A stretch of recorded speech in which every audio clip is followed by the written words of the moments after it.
Assalamualaikum warahmatullahi wabarakatuh. Nama saya Foni Rianti, NIM 18.001.1747.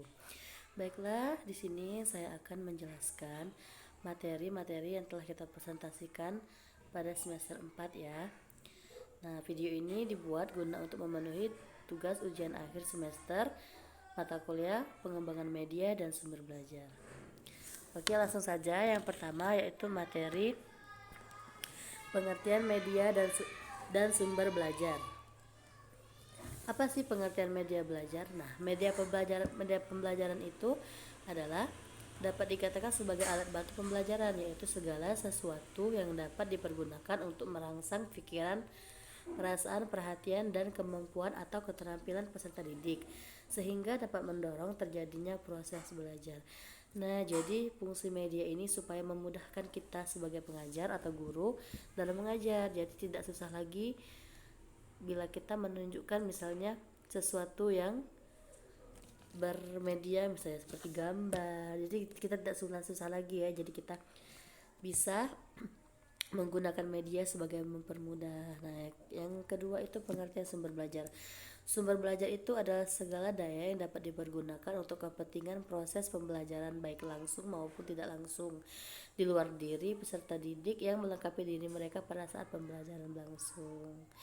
Nah, fungsi sumber belajar ini sama ya seperti media. Nah, jadi sumber belajar itu daya yang dapat digunakan untuk kepentingan proses pembelajaran baik langsung atau tidak langsung. Selanjutnya, karakteristik media dan sumber belajar.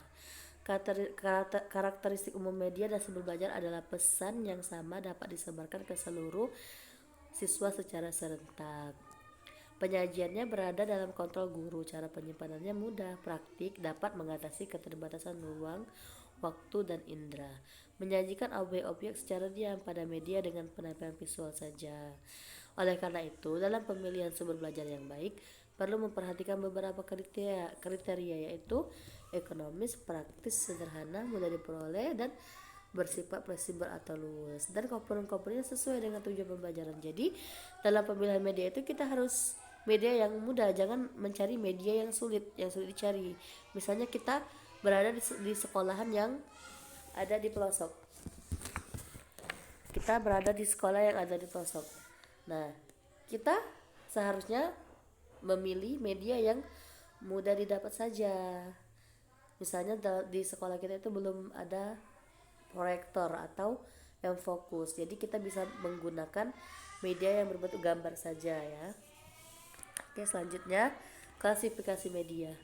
Hennigs dan kawan-kawan 1996 membuat klasifikasi media yang lebih sederhana sebagai berikut. Yang pertama, media diproyeksikan, dua media yang diproyeksikan, 3 media audio, 4 media video, 5 media berbasis komputer, 6 multimedia kit. Selanjutnya, sumber belajar sebagai komponen media pembelajaran. Sumber belajar sebagai komponen media pembelajaran adalah segala sesuatu sumber belajar atau media yang dibuat terlebih dahulu agar dalam kegiatan proses pembuatan, pemilihan, dan pemanfaatan dapat disatukan ke dalam sistem pembelajaran yang efektif dan efisien agar dapat mewujudkan proses belajar yang terkontrol dan berarah tujuan. Pemanfaatan perpustakaan sebagai sumber belajar. Dilihat dari perannya, perpustakaan merupakan mitra siswa dalam belajar, memberikan bimbingan atau pendidikan kepada siswa dalam menggunakan perpustakaan dan sumber informasi, menyediakan informasi yang up to date atau terbaru, menyiapkan ruang belajar, diskusi, dan penelitian. Intinya, perpustakaan ini merupakan sumber belajar yang tersedia dari berbagai sumber belajar yang ada di lingkungan sekolah. Karena di perpustakaan itu terdapat buku-buku, tempat membaca, jadi sangat efektif sekali ya jika perpustakaan itu kita lihat sebagai sumber belajar.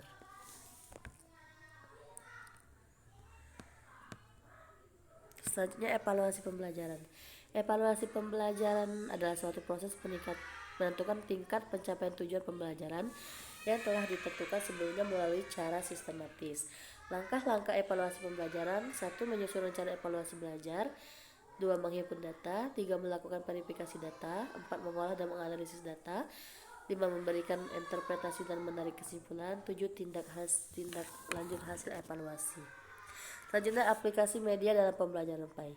Media pembelajaran Al-Quran hadis aplikasinya itu audio, karena kita bisa mendengarkan bacaan Al-Quran atau hadisnya itu melewati video, sehingga anak-anak bisa cepat menghafal. Karena di usia anak-anak yang masih SD terutama atau TK itu biasanya merekam ya, jadi terlebih dahulu gurunya mengajarkan, baru anak-anaknya mencontoh atau menirukan. Yang kedua, media pembelajaran akhlak atau audio visual. Nah, di sini audio visual ini jadi kita bisa memperlihatkan ke anak bahwasannya bagaimana bersikap yang baik atau akhlak yang baik melalui video atau audio yang bergambar. Yang ketiga, media pembelajaran fikih atau video dan bahan cetak. Nah, pada fikih ini kita juga bisa menggunakan video ya atau bahan cetak seperti buku, surat kabar. Nah, yang terakhir, media pembelajaran sejarah kebudayaan Islam. Nah, pastinya kita sudah tahu ya, sejarah itu biasanya cerita. Nah, jadi untuk lebih memudahkan kita bisa memutarkan film atau slide kepada anak-anak atau kepada anak didik. Oke, komputer sebagai media pembelajaran.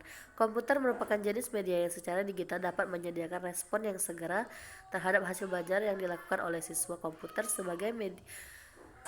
sebagai media dalam pembelajaran memiliki fungsi sebagai alat bantu untuk memperjelas pesan yang disampaikan guru. Mekanisme produksi media pembelajaran. Nah, mekanisme produksi media pembelajaran itu sangat penting karena di sini guru tidak hanya dituntut untuk melihat atau mencari media yang sesuai dengan materi ataupun menarik, sehingga siswa akan mudah memahami apa yang dijelaskan gurunya. Namun di sini guru juga harus bisa memproduksi media yang telah dibuatnya, baik itu berupa media visual, audio maupun audio visual. Lagi pula dengan adanya produksi media pembelajaran, siswa akan lebih paham tentang pentingnya media untuk pembelajaran. Bahkan siswa pun akan bisa memproduksinya sendiri.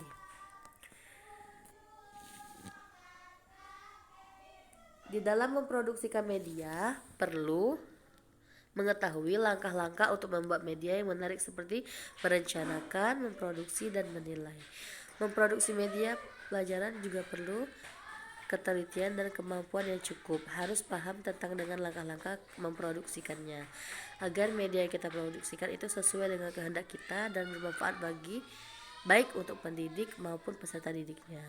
Media akan dikatakan berhasil apabila kita sukses dalam memproduksi media yang kita buat. Oke, mungkin cukup sampai situ materi yang bisa saya jelaskan. Jika ada salah pengucapan atau salah kata, saya mohon maaf. Kepada Allah saya mohon ampun. Wabillahi taufiq wal hidayah. Wassalamualaikum warahmatullahi wabarakatuh.